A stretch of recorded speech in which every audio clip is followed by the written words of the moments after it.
Bugünkü dərsimizdə qarışıqların ayrılması üsulları haqqında məlumatlar verəcəyik. Qarışıqların iki növü var idi. Homogen, yəni eyni cinsli qarışıqlar, heterogen, yəni müxtəlif cinsli qarışıqlar. Və biz artıq onlara aid nümunələr haqqında məlumatımız var. Burada da şəkərli su, dəniz suyu, hava, spirtli suyu homogen qarışıqlara, təbaşirli su, neft su, südü, duman tüstünü isə müxtəlif cinsli qarışıqlara misal olaraq göstərdilər. İndi isə qarışıqların ayrılma üsullarından danışsaq, deyə bilərik ki, homogen qarışıqların ayrılma üsullarına buxarlandırma, kristallaşdırma, distillə və xromatoqrafiya aiddir. Müxtəlif cinsli qarışıqların ayrılma üsullarına isə süzmə, durutma və maqnitlə təsir etmə aiddir. Gəlin indi biz həmin üsulları ayrı-ayrılıqda nəzərdən keçirik. Baxın, bu distillə qurusudur. Yəni distillə aparatıdır. Burada bir-birində həll olan iki mayenin ayrılması üçün istifadə olunur. Demək, bu üsulda qaynama temperaturları müxtəlif olan iki maye, baxın, bu hissədə göstərilib və o qızdırılır. Qızdırıldığı zaman artıq axı həmin mayelər buxarlanmağa başlayır. Baxın, o buxarlanaraq daha yuxarı səthə keçir. Bu hissədə şüşə borucuqları yerləşir. Fraksiyalı distilləri göstərir. Baxın, bu şəkil. Və bizim həm spirtimiz, həm də müəyyən qədər suyumuz buxarlanaraq bu şüşə borucuqlar arasına keçir. Lakin etil spirtinin qaynama temperaturu suyun qaynama temperaturundan aşağı olduğuna görə hələ su qaynama temperaturuna çatmadığı üçün bu şüşə borucuqlar arasından keçərkən artıq o kondensləşir, yenidən geri qayıdır. Ancaq etil spirti isə şüşə borucuqlardan keçərək, baxın, bu hissəyə daxil olur. Yəni, soyuducu qurğu olan hissəyə. Bura daxil olduqdan sonra artıq kənarlardan baxın, suyun həm girdiyi, daxil olduğu, həm də çıxış hissəsi göstərilir. Daima burada soyuq su var və buxar halında etil spirti, hansı ki bu borunun içərisində, baxın, diqqətlə baxsınız, görəcəksiniz ki, diametri kiçik olan bir boruda yerləşib. Həmin o borudan ki, etil spirti keçir, o soyuq səthə toxunduğu zaman, divarlara toxunduğu zaman maye aqreqat halına keçir və digər qabımızda toplanır. Beləliklə biz distillə üsulu ilə neynədik? Spirt və etil spirti və suyu bir-birindən ayırdıq. Digər üsullarımızdan birisi buxarlandırmadır. Buxarlandırma suda həll olan temperatura davamlı bərk maddələrin ayrılma üsuludur. Baxın, diqqətlə qulaq asın. Deyirəm ki, buxarlandırma suda həll olan temperatura davamlı olan bərk maddələrin ayrılma üsuludur. Niyə görə bunu vurğuladım? Çünki bərk maye bir-birində həll olursa, bunu iki üsulla ayırmaq olar. Biri buxarlandırmadır, biri kristallaşdırmadır. Buxarlandırmada temperatura davamlı olan bərk maddə ilə mayeni bir-birindən ayırmaq üçün istifadə edirik. Baxın, burada yenə bizim tutaq ki, duz və suyumuz verilibsə, o neyini edir? Qızdırırıq. Qızdırdığımız zaman artıq su buxarlanır. Buxarlandıqdan sonra isə bizim qabımızın dibində tutaq ki, duz və su idisə, duzumuz qalacaq. Sonra digər üsul kristallaşdırma üsuludur. Kristallaşdırma üsulunda isə buxarlandırmada olduğu kimi suda həll olan bərk maddənin ayrılma üsuludur. Amma bu üsulla temperatura davamsız maddələri ayırırlar. Yenə deyirəm, baxın, buxarlandırmada temperatura davamlı bərk maddələri ayırmaq üçün istifadə edirdilər. Ancaq kristallaşdırmada temperatura davamsız maddələri ayırmaq üçün istifadə edirik. Bu zaman nə baş verir? Biz buxarlandırmada suyun hamısını buxarlandırmışdıq, qabımızın içərisində qalmışdı bərk maddəmiz. Ancaq kristallaşdırmada biz əvvəlcə suyun bir qismini buxarlandırırıq. Buxarlandırdığımız zaman daha qatı məhlul alınır. Qatı məhlul nədir? Yəni, orada həll olan, tutaq ki, şəkər və su idisə, belə deyək məhlulumuz, orada həll olan şəkərin miqdarı dəyişmir. Ancaq qızdırdığımız zaman su neynir? Buxarlanıb gedir. Baxın, həll olan maddənin miqdarı olduğu kimi qaldı, suyumuzun miqdarı azaldı. Demək ki, burada qatı məhlul alınır. Bunu da lor dildə belə deyim. Tutaq ki, ayran hazırlayırsınız. Burada həll edici sudur. Həll olan isə götürək qatıq, düzdürmü? Ayranımız nə vaxt qatı olar? Əlbəttə ki, qatıq çox olduğu zaman ayranımız qatı olur. Ancaq qatığımızı az götürüb suyu çox götürsək, əlbəttə ki, duru olacaq. Ona görə də belə başa düşək ki, həll olan maddəmiz nə qədər çoxdursa, suyumuz azdırsa, bizim məhlulumuz bir o qədər qatı olacaq. Aha, indi dedik ki, qatı məhlul alındı. Daha sonra isə alınmış məhlul, hansı ki, artıq bunun tərkibində bayaqdan tutaq ki, 1 stəkan suyun içərisində 5 qaşıq şəkər var idi. İndi biz o suyun yarısını buxarlandırdıq. Tutaq ki, orada qaldı 2 stəkan yarım su. Və onun içərisində yenə 5 qaşıq şəkər var. Axı bizim həll olan maddəmizin, yəni şəkərimizin miqdarı dəyişmədi, suyumuzun miqdarı azaldı.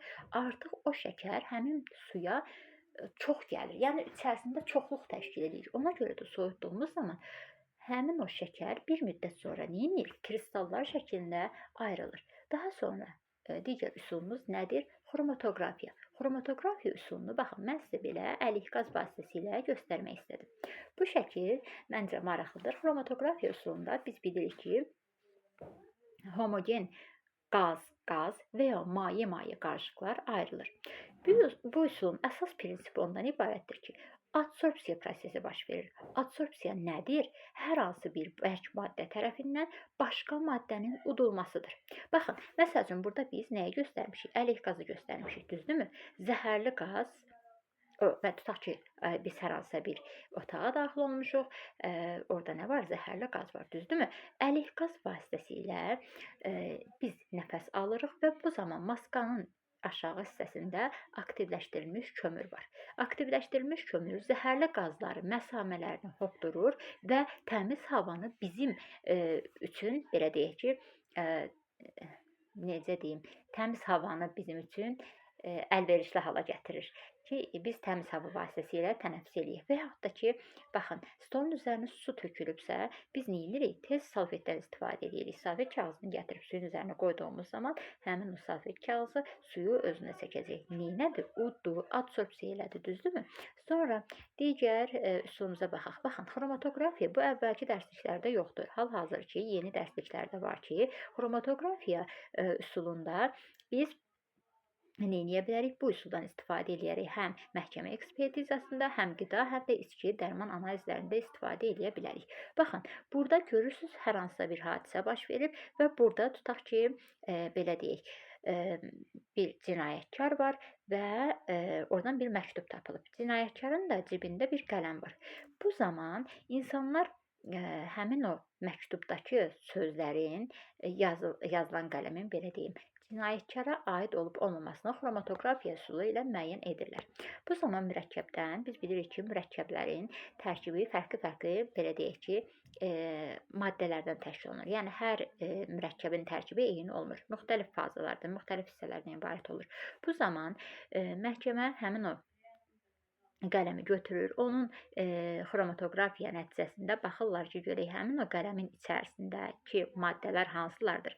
Əgər yazıdakı olan mürəkkəb ləkəsi ilə qələmdəki olan mürəkkəb ləkəsi tutaq ki, üst-üstə düşübsə, bu zaman bilirlər ki, həmin insandır, tutaq ki, cinayətkar. Və yaxud da ki, dedik ki, qida analizində və yaxud da ki, dərman, içki analizində xromatoqrafiya üsulundan istifadə olunur. Misal üçün, hər hansısa bir dərmandır və yaxud da ki, hər hansısa bir meyvə şirəsidir. Bax, onun tərkibini müəyyən etmək üçün nədən istifadə edirlər? Görək bunun tərkibində qatqı varmı? Misal üçün, nar şirəsidir. Biz nar şirəsi adı ilə almışıq. Bu həqiqətən nar şirəsidir, təbii nar şirəsidir, yoxsa onun tərkibində əlavə qatqılar varmı? Baxın, bunu da müəyyən etmək üçün xromatoqrafiya üsulundan istifadə etmək mümkündür. Daha sonra gəlirik nəyə? Müxtəlif cinsli qarışıqlara. Müxtəlif cinsli qarışıqları tez fikirləşirik, nə ola bilər? Müxtəlif cinsli qarışıqlara tutaq ki, təbaşirlə qumu misal göstərmək olar, ağac şəpəyi ilə dəmir tozunu misal göstərmək olar və yaxud da ki, dəmir tozu ilə kükürt tozunu misal göstərmək olar, düzdürmü? Bu da müxtəlif cinsli qarışıqlara aiddir. Bir də var, mayedə həll olan bərk və yaxud da maye həll olmayan, daha doğrusu bərk, məsəl üçün qum su deyək, təbaşir su deyək, və ya yağ su deyək, neft su deyək. Baxın, əgər bizim orada müxtəlif cinsli qarışığımız verilibsə və onun tərkibində maye varsa, yəni bir-birində həll olmayan ya bərk maye və yaxud da maye verilibsə, artıq bu asılqan adlanır. Asılqanın isə iki növü var. Əgər maye ilə maye qarışıqdırsa, baxın, o emulsiya adlanır. Yaxşı, biz emulsiyanı digərinin də adı, əgər bərk maye də həll olunmursa, suspenziya adlanacaq. Biz bu Bunları necə yadımızda saxlayaq? Hansından bilək ki, maye mayedir, hansı bərk mayedir? Baxın, emulsiya sözündə M hərfi var. Demək ki, bu nədir? Bir-birində həll olmayan maye ilə mayedir. Suspensiyada isə deyəcəksiniz ki, bunu bəs hardan bilək? Artıq digərini, mayeni bildirirsə, suspensiyada öz-özünə məlum olur ki, burada da artıq bərklə maye olacaq. Yaxşı, bəs bunları biz hansı üsullarla ayıra bilərik? Bir də bura diqqət edin. Emulsiya nümunəsi verilib. Baxın, mayonez. Bu nədir? Bu sabit emulsiya adlanır. İndi fikirləşə bilərsiniz ki, belə deyim. Emulsiya nə idi ki? Emulsiya dedik, maye ilə mayenin qarışığı idi. Biz ora nəyə misal göstərdik? Neft, su və yaxud da ki, yağ, suyu. Biz yağla suyu bir-birinə qatdığımız zaman gözümüzdə canlandıraq. Yağ suyun üzündə qalacaq, su isə daha aşağı təbəqədə olacaq. Onlar niyə təbəqələşdi? Sıxlıq fərqinə görə. Yəni sıxlığı çox olan maddə aşağıda oldu, sıxlığı az olan maddə isə yuxarıda yerləşdi. Ancaq elə emulsiyalarımız var ki, məsələn, bu kitabda verilmir, amma mən sizə əlavə məlumat olaraq deyim. Sabit emulsiya. Sabit emulsiyaya nəyə misal göstərmək olar? Baxın, mayonezin özü yəni nədir? Sabit emulsiyadır. Yəni orada təbəqə şəklində biz görmürük, müşahidə eləmirik ki, iki təbəqə şəklindədir. Halbuki mayonez, belə deyim, sirkəli su və yağın qarışmasından əmələ gəlməli idi. Ancaq o yağ və su bir-birinə qarışmır. Ona görə də ora əlavə bir emulgator əlavə edilir və həmin emulgator vasitəsilə belə deyək, yağ və su bir-birinə birləşir. Nəyə əmələ gətirir? Sabit emulsiyanı. Baxın, süd də təbii sabit emulsiyaya aiddir. Ancaq fikir verin, kənarda verilib xam neft və su qarışığı. Bu nədir? Qeyri-sabitdir. Qeyri-sabit nə deməkdir? Yəni biz onu bir maddə kimi görmürük. İki təbəqə içində ayrılan fərqli maddə kimi görürük. Aha, indi biz bildik ki, məsəl üçün xam neft və su qarışığı və yaxud da yağ və su qarışığı nə edir? Artıq biz bir-birinə qarışdırdığımız zaman, əlavə etdiyimiz zaman bir müddət sonra o nə edir? Təbəqə şəklində ayrılır. Daha sonra burada nə var bizə verib?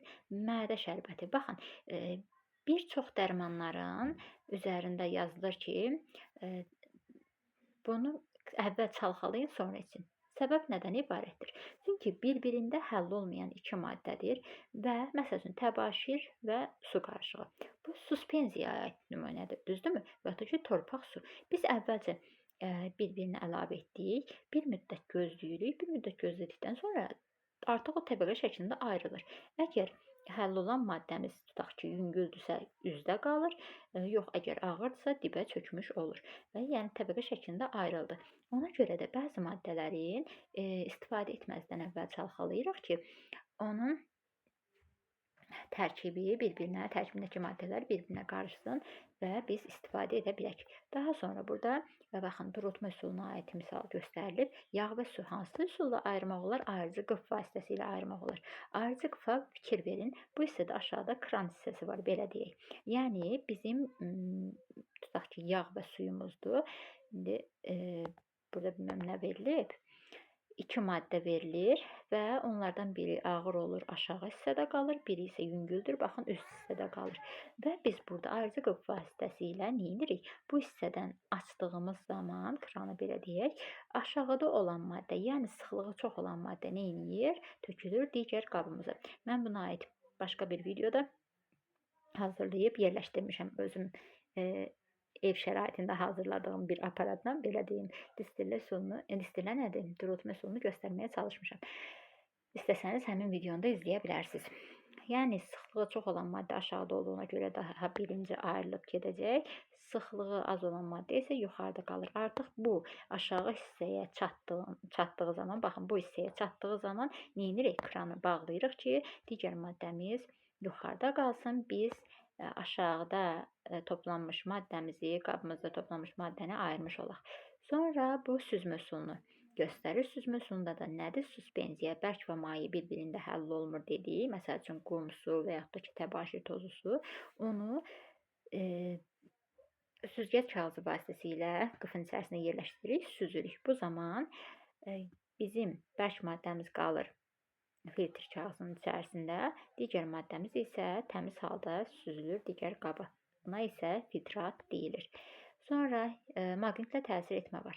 Əgər dəmiri kükürt tozu ilə dəmiri, qumla dəmiri, təbaşirlə və s. belə qarışdırmışıqsa, biz əlbəttə ki, maqnit vasitəsilə onları bir-birindən ayıra bilərik. Daha sonra gəldik allotropiyaya. Allotropiya nədir? Allotropiya bir elementin ya atom sayına görə və yaxud da ki, quruluşuna görə bir neçə bəsit maddə əmələ gətirmək qabiliyyətidir. Və allotropiyaya, belə deyək ki, allotropik şəkil dəyişmələrə aid olan belə deyim, elementlər karbon, oksigen, kükürt, fosfor və silisiumdur. Bir kitab var orada, Kopsis deyə verilib. Yəni bu şəkildə də yadınızda saxlaya bilərsiniz rahat olması üçün. Karbonun 4 allotropik şəkil dəyişməsi var. Almaz, qrafit, füllerian, karbin. Biz ən çox almaz və qrafit haqqında məlumatlar soruşurlar bizdən. Almaz çox bərkdir, möhkəmliyə malikdir. O qeyri-metallara aid olduğuna görə elektrik cərəyanı keçirmir. Ancaq qrafit nədir? Qrafit elektrik cərəyanı keçirmə qabiliyyətinə malikdir. Daha sonra almaz daha qiymətlidir. Qrafit iz salır, daha kövrəkdir. Almaz isə bərk idi. Gəldik nəyə? Oksigen. Oksigenin 2 allotropik şəkil dəyişməsi var. Baxın, oksigen qazı, hansı ki biz tənəffüs zamanı onunla tənəffüs edirik, belə deyək, karbon qazını xaric edib, oksigen qazı ilə, belə deyək də, tənəffüs edirik. Düzgün qura bilmədim cümləmi, üzrlü sayın. Ozon nədir? Ozon artıq 3 atomludur. Oksigen 3 atomlu formasıdır, belə deyək. Oksigen rəngsiz, iysiz, dadsız qaz idi. Ancaq ozon 3 atomludur, açıq mavi rənglidir. Bu xoş ildə gedir. İndi yeni dərsliklərdə kəskin ildə gedir. Və ozon belə deyək ki, zəhərlidir. Artıq miqdarı, yəni aşağı qatlara gəldikcə artıq o toksik olur. Yəni zəhərli hala çevrilir, belə deyək. Sonra nə deyə bilərəm? Ozon nə edirdi? Canlıları günəşin ultrabənövşəyi şüalarından qoruyurdu. Fosforun 3 allotropik şəkil dəyişməsi var. Demək olar ki, qəbul imtahanlarında və yaxud da ki, sınaqlarda fosfor haqqında məlumat düşür. Fosforun, yəni ağ fosfor, qırmızı, qara fosfor verilir. Və yaxud da ki, ağ fosfor, qırmızı fosfor deyir ki, oxşar və fərqli cəhətlərini qeyd edin. Ağ fosfor P4 şəklində yazılır. Baxın, burada da verilib. Sarımtıl ağ rənglidir, zəhərlidir, suda həll olunur. Qaranlıqda işıq saçır, aktivdir, havada öz-özünə alışa bilir. Qırmızı fosfor, qara fosfor isə ağ fosfordan fərqli olaraq, bir də onu qeyd edim ki, ağ fosfor sarımsaq ididir, ancaq qırmızı, qara fosforun aid deyil, zəhərli deyirlər, suda və üzvü hələcdə həll olmurlar. Sonra nə deyirdik? İyisizdirlər. Rəngləri də baxın, qırmızı fosfor dedik, tünd qırmızı rəngdədir. Sonra qara fosfor laylı qrafitə bənzər quruluşludur. Zəhərsizdirlər. Sonra gəlirik digər maddəmizə, kükürdə. Kükürt 2 allotropik şəkil dəyişmə əmələ gətirir. Plastik kükürt və kristallik kükürt. Plastik kükürt daha çətin əriyəndir. Kristallik kükürt isə asan əriyəndir. Kristallik kükürt sarı rəngdədir. Plastik kükürdün rənginə isə baxın, daha belə qonur kimidir rəngi. Baxın, fərqlənir. İlk başda baxın, sarı rəng, kristallik kükürt, amma digər isə həm rənginə görə fərqlənir, belə deyək, həm də ki, plastik kükürdü əldə etmək üçün kristallik kükürdü qızdırırlar. Qızdırıb soyuq suya tökdüyümüz zaman artıq rezin kimi dartıla bilən plastik kükürt əldə etmək mümkün olur. Sonra silisiumun 2 allotropik şəkil dəyişməsi var. Baxın, kükürtdə dedik ki, kristallik kükürt, plastik kükürt. Burada da yenə kristallik silisium və amor silisium. Kristallik silisium özü tünd boz rənglidir, metal parıltılıdır. Biz bilirik ki, normalda, indi izah edəcəm onları, metallar metal parıltısına malikdir. Ancaq burada silisiumda qeyd edə bilərik ki, silisium metal parıltısına malikdir və bayaq biz karbonun allotropik şəkil dəyişmələrindən danışanda qeyd etdik ki, qrafit nə edir? Elektrik cərəyanı keçirmək qabiliyyətinə malikdir. Kövrəkdir, kağız üzərində iz buraxır. Baxın, indi burada da nə dedik? Silisium metallar kimi nə edir? Metal parıltısı var bunlarda. Sonra burada bir də onu qeyd edək ki, İndi dediklərimizi bir daha ümumiləşdirək. Nə dedik? Dedik ki, allotropik şəkildə dəyişməyə malik olan elementlər, yaradan elementlər hansılardır? Karbondur, oksigendir, fosfordur, silisiumdur, kükürdür və onların içərisindən nə dedik? Dedik ki, karbon neyləyir? Elektrik cərəyanı keçirmək qabiliyyətinə malikdir, düzdürmü? Bir də nə dedik? Silisiumda dedik ki, zəif elektrik cərəyanı keçirmə qabiliyyəti var. Bu, yəni yarım keçiricidir və həmçinin metal parıltısına malikdir. Amor silisium isə əsasən boz qəhvəyi rəngdə tozdur və yaxud da kütlədir, belə deyək, və kristallik silisiumdan daha yumşaqdır. Bunu da nəzərimizdə saxlayaq. Burada nizamsız quruluşdur, amma kristallik maddələrdə isə daha nizamlı quruluşdur. Sonra gələk bəsit maddələr. Bəsit maddə nə idi? Keçən dərs, səhv etmirəmsə, biz demişdik ki, bir elementi atomundan ibarət olan maddələr bəsit maddələr idi. Bir neçə elementi atomundan ibarət olan maddələr isə mürəkkəb maddələr idi. O bəsit maddələrin özləri də ya bir atomlu olur, ya da çox atomlu olur. Məsəl üçün, təsirsiz qazlara aid olan helium, neon, argon, kripton, ksenon, radon nəyə aiddir? Bir atomludurlar. Yəni indekslərində heç nə yazılmır və yaxud da ki, metallardan. Baxın, burada dəmiri misal göstəriblər. Nədir? Bir atomludur. Ancaq çox atomlu deyəndə, məsəl üçün, flor 2, xlor 2, brom 2, yod 2, məsəl üçün S8, P4, O3 və s. misal göstərim olur. Artıq görürsünüz, burada say indeks 2, 3, 4, 8 oldu. Demək ki, bunlar nədir? Çox atomlulara aiddir. Sonra gəlirik digər şəklə. Baxın, burada heliumu verib, bir atomlu bəsit maddələrə aiddir. Çox atomlu da baxın göstərir ki, oksigen məsəl üçün çox atomludur. 2 dənə oksigen atomu birləşəcək. 2 atomludur. Fikir verin. Burada baxın göstəriblər bizə. Və yaxud da ki, kükürdü verib S8. Burada dəmir verib bir atomludur. Bərk maddə atomlarıdır. Sonra çox atomlu bəsit maddələrdən hidrogen baxın 2 atomludur. Hidrogeni yazarkən əvvəlki dərsdən qalan yazılardır. H məsəl üçün bu şəkildə yazılır. Rabitəni göstərdim sizin üçün. H2-dir. 2 hidrogen atomu baxın bu şəkildə göstərə bilərik. Baxın. Bir-birinə əlaqələndiriblər, ancaq tək qat rabitə ilə əlaqələnməlidir. Sonra nə deyək, oksigen atomu veriblər, hidrogen qaz halındadır, flor qaz halındadır, xlor qaz halındadır, brom mayedir, yod bərk aqreqat halındadır. Sonra gəldik oksigeni, baxın 2 atomlu molekul şəklində görürük. Nəfəs almamız üçün zəruri bir elementdir, bəsit maddədir, belə deyək. Sonra fosfor P4 şəklində yazılır. Çox atomludur. Dedik 2 növ, 3 növ vardı, qırmızı, qara və ağ fosfor. Kükürt nə dedik? Kristallik və plastik oldu. Burada da çox atomludur, S8 şəklində olur və suya atdığımız zaman, tutaq ki, əgər toz halındadırsa suyun üzündə qalacaq, yox, əgər iri parça şəklindədirsə, onda suyun dibinə çökəcək. Yəni suda həll olunur. Baxın, burada artıq metal və qeyri-metallar verilir. Metal və qeyri-metalları necə tanıya bilərik? Metal və qeyri-metallar belə yadınıza saxlayın.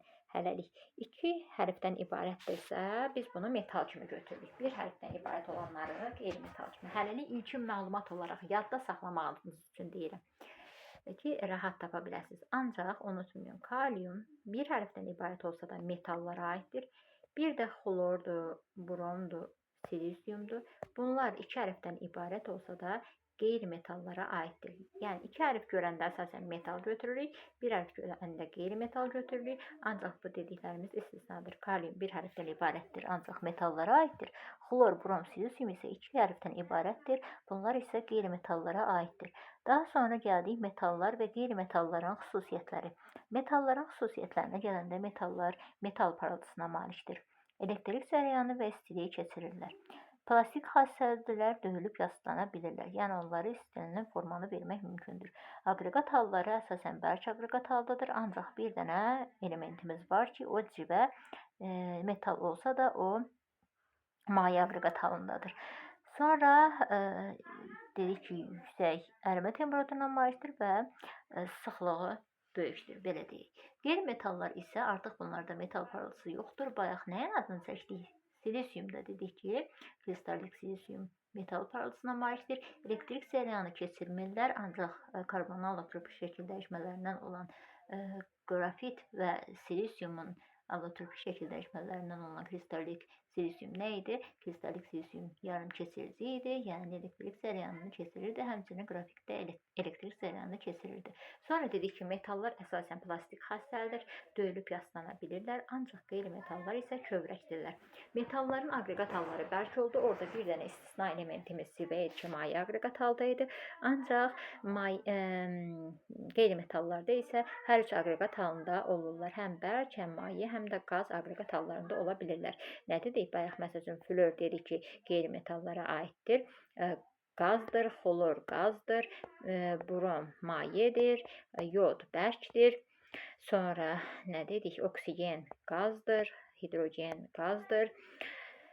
Sonra karbon bərkdir, fosfor bərkdir, silisium bərkdir, bor bərkdir, silisium dedik bərkdir. Hələlik bunlar ağlıma gəldi, ona görə bunları dedim. Əsasən sıxlıq və ərimə temperaturları daha aşağı olur. Sonra burada nə var? Artıq metal parıltısını bizə izah eləməyə çalışır ki, baxın, günəş şüası düşdüyü zaman üzərinə o parıldayır. Bunu özümüz də zinət əşyalarımızın üzərinə günəş düşdüyü zaman və yaxud da ki, işığın belə deyək, işığın tutaq ki, zinət əşyamızın üzərinə düşdüyü zaman oradan parıltının hiss olunmasını müşahidə edə bilərik. Sonra elektrik cərəyanı keçirmə, elektrik naqillərindən bilirik ki, burada nədir? Elektrik cərəyanı keçirir və metaldan istifadə olunur orada, düzdürmü? Sonra misdir, alüminiumdur, qızıldır, gümüşdür, bunların elektrik cərəyanı keçirmə qabiliyyəti daha yüksəkdir. Plastik xassəlidir, doyulub yaslana bilirlər. Məsələn, zinət əşyalarından danışdıq, tutaq ki, biz qızıl götürmüşüksə, qızıldan həm üzük, həm sırğa, həm bilərzik, həm sep, nazik bir sepdən tutmuş qalın bir, tutaq ki, əşrəyə kimi hazırlaya bilərik, düzdürmü? Və yaxud da ki, dəmirdən mümkündür. Daha sonra bərklik və mexaniki möhkəmliyə malikdirlər onlar. Sonra bir də aktivdirlər. Əsasən aktiv olduqlarına görə bəzi elementlər var ki, onları parafində saxlayırlar. Sonra gəldik qeyri-metallara xüsusiyyətləri. Bayaq bunları qeyd etmişdik, amma yenə də qeyd edirik. Baxın, fiziki halı deyəndə bərk, maye, qaz aqreqat halında ola bilirlər. Sonra rəngləri ilə bağlı, baxın, burada verilib. Bayaq biz də allotrofik şəkil dəyişmələrdən danışanda dedik, elektrik keçiriciliyini dedik. Əlavə bir şəklimiz yoxdur. Bir də sizə nədən məlumat verim? Fiziki və kimyəvi hadisələr. Fiziki və kimyəvi hadisələr haqqında məlumatımız var idi. Fiziki hadisələr nə aid idi? Rəng, dad, ərimə, qaynama temperaturu, suda həll olub həll olmaması, istiliyi, elektrik keçiriciliyi, sıxlığı, aqreqat halı, düzdürmü? Kimyəvi hadisə deyəndə isə bir maddənin başqa maddəyə çevrilməsi nəzərdə tutulurdu. Burada indi fiziki hadisə deyəndə nə nəzərdə tutulur? Fiziki hadisə zamanı biz qarışıqların ayrılma üsullarını götürəcəyik. Məsələn, desək ki, havadan oksigenin ayrılması bu fiziki hadisədir. Və yaxud da ki, kardofdan nişastanın ayrılması bu fiziki hadisədir. Ancaq desə nişastadan qlükozanın alınması, nişastanın başqa formulu var, qlükozanın başqa formulu var. Bu artıq kimyəvi hadisədir. Qlükozanın spirtə qızqırması, qlükoza başqa formulu var, spirtin başqa formulu var. Əgər formullar dəyişirsə, demək ki, burada kimyəvi hadisə baş verir. Belə yadımızda saxlayaq. Aqreqat hallarının dəyişməsi, məsələn, ərimə, qaynama, buxarlanma, kondensləşmə, donma, sublimasiya və s. bunlar oldu, nə? Fiziki hadisələrə aid olanlar, ancaq qızqırma, çürümə, paslanma, yanma, korroziya, elektroliz və s. bunlar isə nəyə aid oldu? Artıq kimyəvi hadisələrə aid oldu. Diqqətiniz üçün minnətdaram. Bu mövzuya aid olan testlərin izahını da yerləşdirməyə çalışacağım.